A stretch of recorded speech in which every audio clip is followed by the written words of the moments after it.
വിശുദ്ധ ലൂക്കാ എഴുതിയ സുവിശേഷം അധ്യായം 12 വാക്യങ്ങൾ 4 മുതൽ 12 വരെ.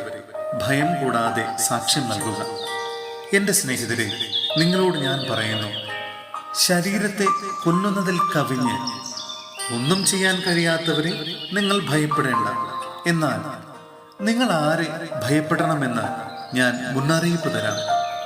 കൊന്നതിന് ശേഷം നിങ്ങളെ നരകത്തിലേക്ക് തള്ളിക്കളയാൻ അധികാരമുള്ളവനെ ഭയപ്പെടുവിൻ. അതെ, ഞാൻ പറയുന്നു, അവനെ ഭയപ്പെടുവിൻ. 5 കുരുവികൾ 2 നാണയത്തൊട്ടിനെ വിൽക്കപ്പെടുന്നില്ലേ? അവയിൽ ഒന്നുപോലും ദൈവസന്നിധിയിൽ വിസ്മരിക്കപ്പെടുന്നില്ല. നിങ്ങളുടെ തലമുടിയിഴ പോലും എണ്ണപ്പെട്ടിരിക്കുന്നു.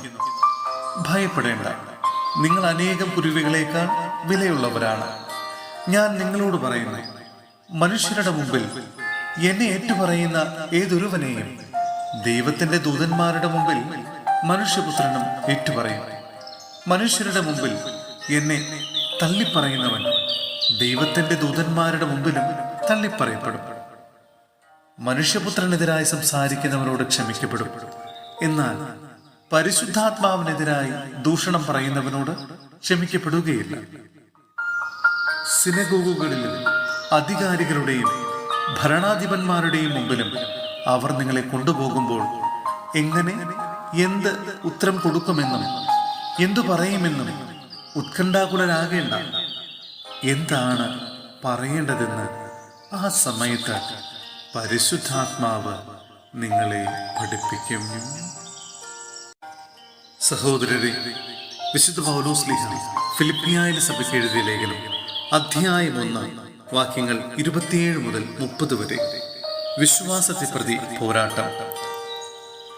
ഞാൻ നിങ്ങളെ വന്നു കണ്ടാലും നിങ്ങളിൽ നിന്ന് ദൂരസ്ഥനായിരുന്നാലും നിങ്ങൾ ഒരേ ആത്മാവോടും ഒരേ മനസ്സോടും കൂടി ഉറച്ചു നിന്ന് സുവിശേഷത്തിലുള്ള വിശ്വാസത്തിന് വേണ്ടി പോരാടുന്നുവെന്ന് നിങ്ങളെക്കുറിച്ച് കേൾക്കുവാൻ തക്ക വിധം ക്രിസ്തുവിന്റെ സുവിശേഷത്തിന് യോഗ്യമായ രീതിയിൽ നിങ്ങൾ ജീവിക്കണമെന്ന് മാത്രം. നിങ്ങളുടെ എതിരാളികളിൽ നിന്നുണ്ടാകുന്ന യാതൊന്നിനെയും ഭയപ്പെടേണ്ട. ദൈവത്തിൽ നിന്നുള്ള അടയാളമാണത്. അവർക്ക് നാശത്തിന്റെയും നിങ്ങൾക്ക് രക്ഷയുടെയും. ക്രിസ്തുവിൽ വിശ്വസിക്കാൻ മാത്രമല്ല, അവനു വേണ്ടി സഹിക്കാൻ കൂടിയുള്ള അനുഗ്രഹം അവനെ പ്രതി നിങ്ങൾക്ക് ലഭിച്ചിരിക്കുന്നു.